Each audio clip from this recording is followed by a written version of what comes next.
Hello, my Bill 5000 Nation. How's everyone doing today? Hopefully, everyone's having a great day. If not, I hope it gets better from here.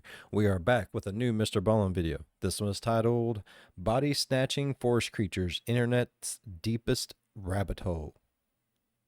I like rabbit holes. Yay. Alright, I'm excited to get into this video. If you guys are excited as I am, go ahead, turn them lights down low, put on something comfy, cuddle up with someone special. Let's get a little creeped out. Body snatching forest creatures. A little creeped out. That works for you? It works for me. Yeah. Alright. Before we start today's video, if you guys have left a suggestion, more than likely I haven't gotten it. I do not know what's going on. I have gotten a few people asking if I have received their suggestions, and no. I have not. Try sending them to me again. I don't know. If that don't work, then hit me up on one of my socials. They're linked on the channel. Twitter, Facebook, Instagram. It's your pick. Or even the Reddit page. Once again, if you have sent a request to me and I have not done it yet, or it's just not there for whatever reason, just resend it to me. I'll see what I can do. I don't know what's going on. Yeah. All right. Well, all that aside, let's go ahead and get into today's story. Today's story is a spooky mystery out of China. Now, it's a little bit complicated. However, if you stick it out till the end and you hear about what authorities find up on that mountain, you will have a wild internet rabbit hole to go explore. But before we get into that story, if you're a fan of the strange, dark, and mysterious delivered in story format, then you've come to the right place, because that's all we do, and we upload once a week. So, if that's of interest to you, please move into the apartment directly above the Like Button's apartment, and then make it a habit to sprint on your treadmill every morning at 3 a.m. Also, please subscribe to our channel and turn on all notifications so you don't miss any of our weekly uploads. Okay, let's get into today's story. Do not wake me up at no damn 3 a.m. Oh my God, I hate waking up at 3 a.m. because I gotta go to the bathroom, and then you sit in there and, you know, do what you gotta do, and then you come back out and you're like, I can't go right back to sleep now. Fucking yay.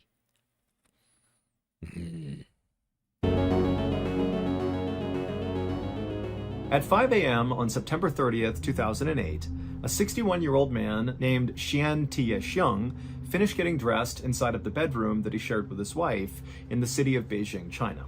After he finished getting dressed, Xian reached down and scooped up his backpack off the floor that was already... That was a real photo of Beijing, China. That's what it said. I love that. That's great. packed, and then as quietly as he could, he kind of tiptoed around the bed to his wife's side to give her a kiss goodbye. Xian was going to be heading out to a local mountain that day for a day hike. And so Xian, he gets next to his wife and he bends down to kiss her, and right as he does that, he accidentally wakes her up. And so his wife opens her eyes and she looks up at him, and Xian just says, you know, I love you. He gives her a kiss and he tells her, hey, I'll be back tonight before midnight. And so his wife, she kind of groggily said okay, and she grabbed his hand and squeezed it, and she told him that she loved him, and then she fell back asleep, and moments later, Xian had left the bedroom and walked out the front door.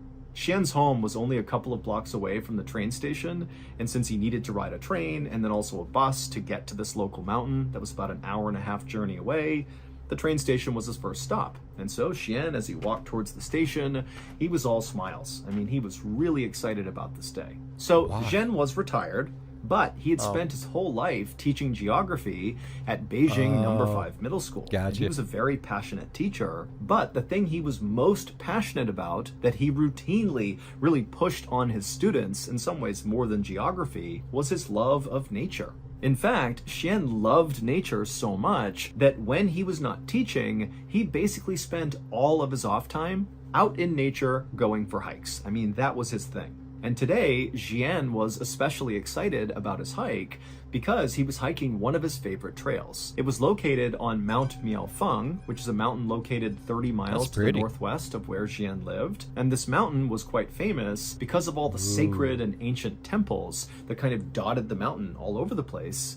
And then also there were all these beautiful roses, like the flower, that would bloom all over the mountain in the summer. And so it's just this totally strikingly beautiful place. And normally Jian would actually hike up this I can see why he's excited now. Shit, I'm excited. trail and then actually camp out on Mount Miaofeng, mostly because on the summit there was this incredible view of downtown Beijing. And at night, the view is like spectacular with the city all lit up. But on this particular day, Jian knew an overnight stay was not possible because he had to be back home by the next day because it was his mother's 90th birthday. And he was very close with his mother and he was not going to miss She's that. 90. And so Jian eventually made it to the train station. He bought his ticket, he boarded his train, and then he sat down in a seat. And as soon as he did, he opened up his bag and pulled out a stack of papers. For this hike, Jian had packed himself some food and water inside of his backpack.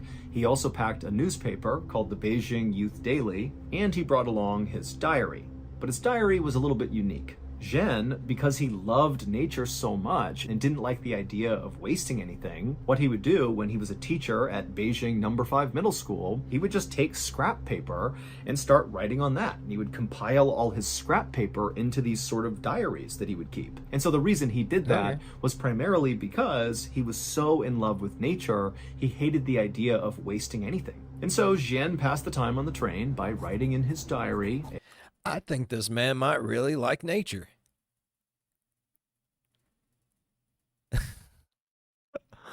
Oh, I get it though. Like if you are diehard about that one thing, you're going to want to go out of your way to make sure, you know, you're not doing anything that's going to destroy nature. I mean, I get it, but he really likes nature, bro. AKA his stack of scrap paper, and also reading this newspaper. And Jian knew he really needed to read the entire newspaper pretty quickly because by the time he got to the mountain, he was going to do what he always did, which is he would bring a newspaper with him on a hike, and as he walked, he would take out a page periodically and tie it to a tree, kind of marking his way. That way, when he turned around and came back down, he would have his path marked, because Jian did not always walk on a clearly marked trail, and so this was his way of not getting lost. And so Jian would ride the train car, and then he would get off and he would board a bus. And then finally, right around 7 a.m., that bus would come to a stop in the tiny village of Changfang, which is located right at the base of Mount Miaofeng. And so Jian grabbed his backpack, he hopped off the bus, and then began walking through the village towards the mountain. And then by about 7:20 a.m., so not long after Jian had left the bus, he was almost up to Mount Miaofeng when he pulled out his cell phone and he called his cousin. It was a brief conversation, and all Jian really wanted to do was just to make sure his cousin was going to be around the next day for Jian's mother's birthday. And the cousin said he would, and so Jian told him, okay, I'm going hiking today, and I will see you tomorrow. And then he hung up. And then, only a couple minutes later, Jian disappeared into the beautiful forests of Mount Miaofeng. Uh-oh. Commercial? A few years ago, I started noticing that I was getting a whole bunch of solicitation phone calls and emails. Now, at first, it was just some random company trying to sell me some product, but pretty quickly, it took a turn and became just a succession of spammers and scammers trying to get me to wire them money, or send them a gift card, or click on suspicious links. Now, honestly, this was more of a nuisance than a real concern, because I didn't read any of these emails, I just kind of ignored them, but it made me wonder, how do they have my information? So, as an experiment, I just Googled myself, and I can tell you I was genuinely shocked by how much of my personal information was just out there for anyone to access. And keep in mind, this happened pre-MrBallen. This is like I have no social media, I don't post anything to the internet, yet somehow my data was widely available on the internet. I wound up hiring a service that basically scrubbed the internet and removed all of that private information. And as soon as they were done, these spammy phone calls and emails stopped. And most importantly, I had peace of mind again that my identity was secure. So if this could happen to me, it definitely could happen to you if it hasn't already. And so this is why today's video sponsor is Aura. Aura is the one-stop shop for securing your identity. Aura can identify all those data brokers who are selling your information without your consent, and what they can do is they can put in an opt-out request on your behalf and take down your personal information off of those shady websites. Aura offers many other features as well that will also help protect you and your family's privacy. They have a VPN, they have identity and credit monitoring, they have antivirus, password management, they have identity theft insurance, they have parental controls, and much, much more. Damn. All on a single app. Aura is very easy to set up, and you get everything at one affordable price. I value my privacy, and I value yours too. So right now, go to aura.com/MrBallen to start your 2-week free trial now. The link is also down in the description below. Again, that's aura.com/MrBallen to start your 2-week free trial today.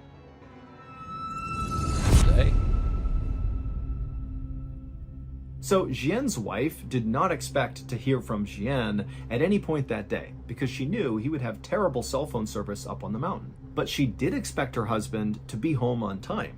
He had told her that morning before he left that he would be home that night before midnight. And if you knew Jian, you knew this guy was never late. He said, I'm going to be someplace at a certain time, he would be there. So when 10 p.m. rolled around that night and still Jian was not back yet and he had not called, Jian's wife was actually not worried because she was thinking, okay, well, it's 10, he'll be home in the next couple of hours because he said he'd be here by midnight tonight and he will be here tonight. And so she went to bed expecting to wake up and see Jian in bed with her in the morning. He got body snatched, didn't he? That's the, it says body snatching, forest creatures, internet's deepest rabbit hole. It's right there. I'm looking at it. He got body snatched, pod peopled. But the next morning when she woke up, Jian was not in bed, so he did not come home, and so his wife immediately was very concerned and began calling Jian's family, and nobody knew where he was. And so that day, the family went to the police and they reported Jian missing. The local police immediately organized a search for Jian.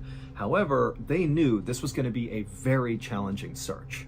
Mount Miafeng is not some enormous mountain by any means. It's a decent-sized mountain, but it's really known for having these paths that twist and turn all over the place, so it's pretty easy to get lost. And then also there's a whole bunch of sheer cliff faces kind of all over the place, so if you're not paying attention, you could literally just walk off a ledge. So in short, this is a dangerous and confusing place. And at the same time that this search was happening out on the mountain, the police were I don't know how I'm excited about this place now if I know I can walk just off of a cliff. I do some pretty derpy shit sometimes, okay? I'm not saying I'm the smartest person in the world. I'm definitely not saying I'm the dumbest person in the world. I am saying stupid shit happens in my presence a lot. I wouldn't trust it. Also in contact with Jian's cell phone service provider to see if they could track down Jian's cell phone, because obviously if they could find that, they might find Jian too. But the only way a cell phone can be tracked is if the cell phone is on, because when it's on, it connects to the nearest cell phone tower, and that's how these service providers are able to tell where these phones are. They look to see which tower it's connected to. But when Jian's cell phone service provider looked for his phone, they quickly determined his phone was off. So unless the phone came back on again, they would not be able to locate the phone. However, they were able to pull all of Jian's cell phone signal history up until his phone was turned off. And what they found in this signal history is the day before, so the day Jian went missing, his cell phone was on at 4 p.m. that evening, and he received a phone call at 4 p.m. And the service provider was able to see that when this phone call came in, Jian's cell phone was not where they thought it would be. It was not high up Mount Miafeng. It actually was near the base of the mountain. And when police reached out to the person who had called Jian at 4 p.m., they discovered it was just a friend of Jian's, and this friend said that Jian said he was coming down the mountain now and he'd be home soon. So this new information did basically line up with what Jian had told his family he'd be doing that day, just a quick day hike, although again, they kind of expected it to be a little bit longer. It seemed a little odd he'd be down the mountain by 4 p.m., but still, this basically lined up with what they thought he was doing. However, this new information did not help explain what happened to Jian. Like, why was he missing? The expectation was he must have gotten lost or hurt or something up on this mountain. Maybe he's stranded somewhere and can't go anywhere. But now, based on this phone call, it sounded an awful lot like Jian was not even on the mountain when he disappeared. So where was he? Police had already checked all the bus stations and train stations in the area, to see if maybe Jian took a different way home or something. But when they went to all these different stations, there was no evidence that Jian had been to any of them. And there was another problem. Members of Jian's family told the police about Jian's habit of tying newspapers to trees to mark his trail as he hiked. And the family told the police that Jian did this every single time he hiked. And his wife told the police that for sure she knew her husband had brought along a copy of that newspaper. So by all expectations, there should be markers up on that mountain, literally leading searchers to wherever Jian went. But after an entire day of searching Mount Miaofeng, they didn't find a single newspaper anywhere. For the next several days, this big search for Jian continued, but nothing was found. That is until October 7th, so 1 week after Jian had vanished. Okay. On that day, Jian's cell phone service provider noticed that Jian's cell phone had suddenly turned back on. And the phone was not on or near Mount Miaofeng. Instead, it was located 36 miles away from the mountain at a train station called Beijing West Railway Station. Now, the cell phone was only on for a couple of seconds, but it was on long enough for the provider to confirm that it really was in that location. And so the police immediately dispatched a team to go to Beijing West Railway Station and see if they could find Jian. But when they got there, Jian was not there, his phone was not there. They looked at all the security footage, there was no sign of Jian. They searched the surrounding areas. Nothing. And on this day, at basically the same time that police are at this railway station trying to make sense of, what's going on with the cell phone, a villager from Chanfang Village, which is that little village that sits at the base of Mount Miaofeng, came forward with a very strange story. He said on the day that Jian disappeared, this villager was at his little shop. He sold walnuts to hikers that were making their way towards Mount Miaofeng. It was basically like snacks for the hike.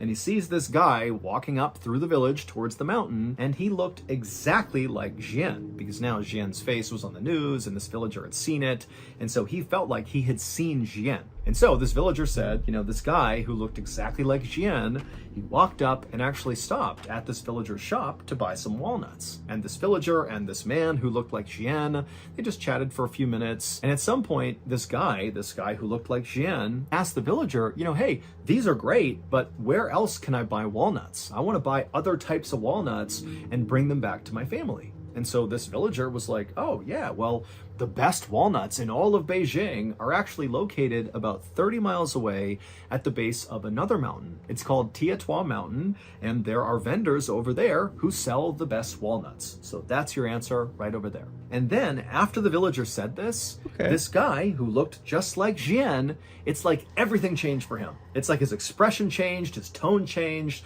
It's like he's been given this information that's changed his life, about these walnuts. And he says to the villager, okay, I'm gonna go there right now. And without saying anything else, this man just turned and began quickly walking away from the walnuts, back through town, back towards the bus stop. So away from Mount Miaofeng.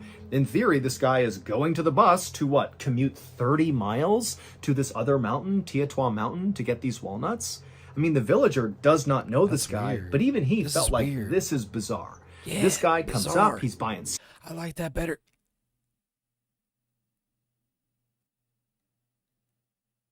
I'll do it with you, MrBallen. That way we both look like asses. I got you, bro. We homies. We homies. Don't you worry.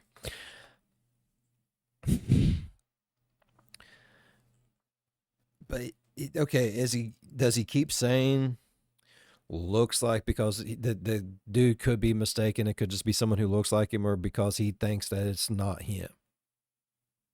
And why would he want to go? What's with, or walnuts? I've had walnuts.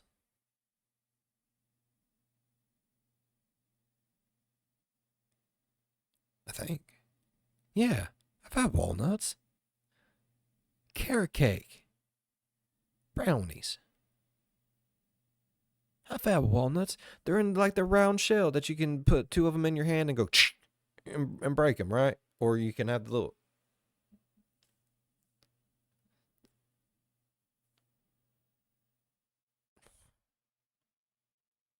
I'm confused. I'm so confused. Has he never had a walnut?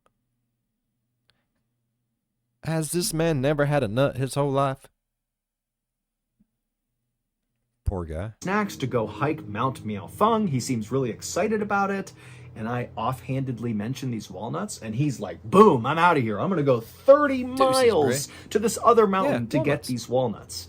It just seemed weird. And then when police spoke to Jian's family about this new information, they would learn that Jian did not have a special interest in walnuts, and neither did his family. And even if there was a reason why Jian just really wanted these walnuts, he would not have had time in that day to take the bus 30 miles to Tiatua Mountain, get these walnuts, go 30 miles back, and hike up Mount Miaofeng, because he can't stay the night. He needs to come back tonight in order to go to his mother's birthday party the next day. So it just made no sense. But this walnut thing was basically the only lead police really had, because everything else was a dead end. It sounds nuts. And so they decided to shift their search area from Mount Miaofeng to Tiatua Mountain. And pretty much right away, they saw something that gave them hope that Jian could be here. They found pages from the Beijing Youth Daily newspaper tied to trees on the mountain. And when they looked more closely at the newspapers, they found the publication date of this newspaper lined up with the copy that Jian would have had with him on the day he vanished. And so, of course, the searchers just began following this trail of newspapers, hoping Jian would be at the other end. For 2 days, searchers very diligently followed this trail up the mountain. It kind of wound around, and they went pretty slowly because as they're moving, they're constantly checking everything around. They don't want to miss any clues. In case he's coming back Finally, down. after 2 days of following this trail, they eventually found something. The newspapers led them to a campsite. Now, the campsite was abandoned, but there was a bed of hay, there was some used water bottles, and some toilet paper. And so just from the looks of it, this campsite looked relatively active, like somebody had been staying here recently for at least a day or two. And so it seemed pretty likely, based on everything else, that this was Jian's campsite. And pretty quickly, after searching the campsite, they found something that virtually guaranteed that this was his campsite. Authorities found this plastic bag that was sitting next to the bed, and inside of the bag was a piece of scrap paper from Beijing No. 5 Middle School. And on this scrap paper was a note. And the note said Jian had indeed hiked up Tiatua Mountain on September 30th. This would have been the day that he left, so the day he disappeared. And then on his way down, he said he got lost and was forced to spend the night out here. And so that explained the campsite. And then on October 1st, so that would have been the day after he spent the night out here, he said he was going to attempt to follow the ridge line down the mountain to a nearby village to safety. And this note ended with the phrase, "Leaving this note here just in case. Love to everyone who passes by." Now, at first glance, this note was like amazing news because suddenly it seemed totally possible that Jian was just fine. I mean, the way the note was written, it sounded like he was at least healthy and safe, albeit I'm sure he was not happy to be stuck up on a mountain, but, he loved being in nature, and so he seemed okay. And then he had a reasonable plan for how he was going to get out of there, follow the ridgeline, go down to a village, go to safety. But as the police analyzed this note, they noticed that some things were off about it. First of all, this note basically directly contradicts other facts of this case. Remember, cell phone records prove Jian got a phone call at 4 p.m. on the day he went missing from his friend, and his friend would report that Jian told him that he was coming down Mount Miaofeng and he'd be home soon. But according to the note they found, that was not possible, because the note said Jian at 4 p.m. on September 30th, the day he went missing, he would have been on Tiatua Mountain, either hiking up or being in the process of getting lost and, ultimately making that campsite where he camped out for at least one night. And so in addition to this factual discrepancy with this note, another issue with the note was just the way it was written. Now, Jian's wife had a chance to look at the note, and she would say, that is my husband's handwriting. But the note contained a bunch of very strange language choices that just didn't make sense for Jian to be using. For example, this note, which really should have been a first-person point of view, Jian has gotten lost, he's by himself, he's writing to the world, kind of letting somebody know what's going on with him, and so it really should have been written in the first person. My name is Jian, I am lost, here's what I'm doing. But the note was written in the third person. Jian got lost on the mountain, and so he is going to camp out for the night, and tomorrow he's going to make his way out to safety. But despite being written in the third person, it did sound like somebody was talking about themselves. It did not feel like somebody else was attempting to document what Jian was doing. Okay. But by far, the weirdest part of this note was the tone shift that happened about halfway through. So the first half of this letter was written, albeit in the third person, but it was grammatically correct and sort of formal, like you would expect from a very well-educated retired teacher. But once you get to that second half of the note, the grammar started being really awkward, and then the very final line, which says, "Love to everyone who passes by," that actually sounds totally awkward in Chinese. So "love to everyone who passes by" is the translation into English, and that basically makes sense to us, like that's not an awkward phrase.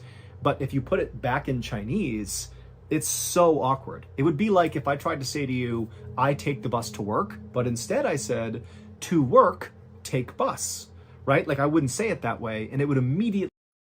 Yeah, because they're first is last, last is first, and you read it like when you read, you normally read like left to right. There's you read right to left, right? And front to back, or not front to back, but back to front. It must. I say stupid shit, okay? Don't ever believe anything I say. But I'm pretty sure if I'm 20% sure, okay? I don't want to say pretty sure. I'm 20% sure. Don't they like read their books like from back to front and left to right, or right to left, instead of front to back, left to right? It would be back to front, right to left.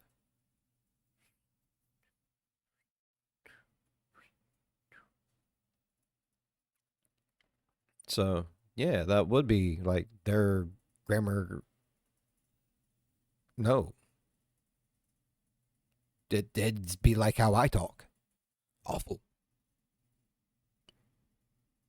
I'm not a teacher.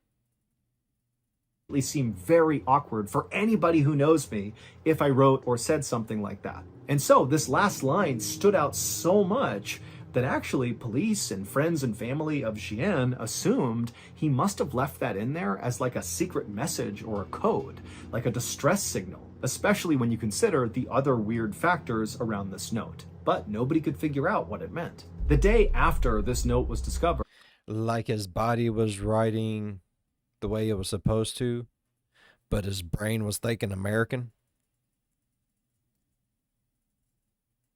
That's weird. Pod people, bruh. a searcher was up in the vicinity of Jian's campsite on Tietua Mountain, and they were walking around, kind of retracing their footsteps, looking for new places to search. When they turned a corner, and up ahead, they noticed there was this tree kind of hanging out over this rocky cliff, and dangling from the tree was something gray that looked sort of out of place. And so the searcher, sensing this could be a clue of Jian's whereabouts, he yelled out for other searchers in the area that he had found something, and then he took off running towards this thing to see what it was. And when he got up to the tree, he looked up and he saw it was a pair of sweatpants that had clearly been intentionally tied to this branch in the tree. And so the searcher, he reached up and grabbed one of the pant legs and kind of tugged on it. And when he did, all these white things began falling out of the pants and landing on the ground. And when the searcher stopped and looked down to see what they were, he couldn't believe it. It was a whole pile of human bones. However, they were not Jian's. In fact, nobody ever figured out who these bones belonged to or why they were stuffed inside of pants and tied to a tree on this mountain. But the discovery of these bones would open up a whole new mystery, because after these bones were found, all the searchers came over and basically just began combing the area near these bones, and the police began uncovering body after body after body. They found 2 more sets of human bones stuffed into pants and tied to trees, and they found the other bodies at the foot of a cliff, and also inside of this well, and inside of this cave. And so in total, authorities found 10 sets of human remains in the vicinity near Jian's campsite, but none of the human remains belonged to Jian. Officials were only able to identify a few of the bodies, and they were not able to figure out how they died or whether or not foul play was involved. But the discovery of those bodies did mean one thing for Jian's case. It meant, all these people had previously gone up Tietua Mountain before Jian went up and vanished. And when these other people went up the mountain, clearly something horrible happened to them, and we don't know what it is. Is there a killer on the loose? Is there some animal or creature out there that's taken people out? I mean, we don't know. But what started to happen since Xian went missing and his story was all over the news in China is that all these other hikers who've been on Tietua Mountain before have begun sharing their experiences when they hiked up Tietua Mountain, and some of their stories about what they've seen on that mountain are horrifying. One person said they were walking up the mountain, they had their partner with them who was a little bit farther back the trail, and so they're kind of walking up on their own, and the first person, as they're walking up the trail, suddenly sees this guy just kind of come out of nowhere wielding an axe, and he walks up to this person, and all he says is, "Are you alone?" And the hiker's like, "No, my partner's back there, they're coming up here, what's going on?" But the axe man, he basically acted like he didn't even hear their answer, and he just asked it again, "Are you alone?" And the hiker was like, "No, my partner's back there." And the axe man again just said, "Are you alone? Are you alone? Are you alone?" And this axe person kept doing that until the hiker and their partner just turned and ran. And then another hiker shared a story about how they were walking up a trail on Tietua Mountain, and at some point they lifted their head up, and he saw a little ways up the trail, kind of off the trail, so in the tree line, were all these people, like this group of strangers, just standing there motionless, kind of half behind trees, like they were kind of trying to hide themselves, but also not. And they were just staring at this hiker, unmoving, not speaking, just staring. And so the hiker, they look up and they see this, and they were so unnerved so quickly that they just turned and left, and they have no idea who those people were. And so obviously we have no way of verifying these other hikers' stories about what they saw on Tietua Mountain. But when you combine their testimony with Jian's story, it really makes you wonder, what's going on up there? The official search for Jian was called off at the end of October, so roughly 1 month after he vanished. But unofficially, the search for Jian continues to this day. However, they still have not found his body, and basically no real progress has been made. That's crazy. Before you go, I just wanted to point out that we sell merch, official MrBallen merch, year-round at shopmrballen.com. We do the limited drop model for holidays and special events, and we'll create like special things that come out on those drops. But in between those drops, I just want you all to know that we always have the Ballen Basics line available at shopmrballen.com. And that includes things like t-shirts, crew necks, hoodies, there's even a beanie and phone cases and more. So go check it out, shopmrballen.com. We have merch year round. And actually one design that just came out that's on sale right now, and it's I think one of my very favorite pieces of merch, is this shirt right here. It's a graphic t-shirt based on the Headless Valley, one of the best episodes I think that we put out on YouTube. The back is like a movie poster for the Headless Valley episode. And so this is a great shirt. I wear it all the time when I'm not wearing flannel, of course. And again, it's on sale right now at shopmrballen.com. All you have to do is use the code HEADLESS20 at checkout and you get 20% off this bad boy right here. But you gotta hurry because that code is only good until 11:59 p.m. on May 7th. After that, the discount's gone. The shirt's still there, but the discount is not. So again, merch year-round with our Ballen Basics line at shopmrballen.com. And right now, you can buy this Headless Valley Story Tee for 20% off by using the Headless20 code at checkout. So go to shopmrballen.com and get your MrBallen merch. So that's going to do it. If you enjoyed today's... And, like the man said, if you want to shop some merch, I got merch up here long too. It's not basic. Like, I love it. I mean, it's I think it's all pretty good. I mean, I would never call it basic. Just saying.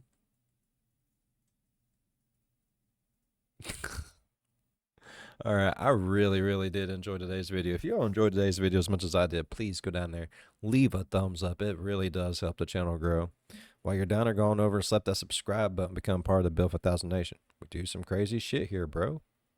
Hell, if you want to know when that crazy shit happens, ding that bell. It might work for you. It might not. It probably won't. But if it do, it's gonna be late.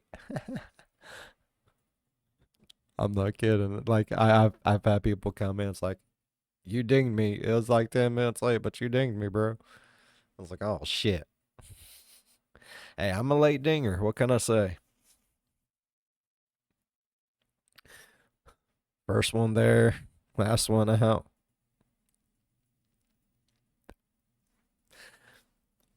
As always, be good to one another. I'll see you in the next one.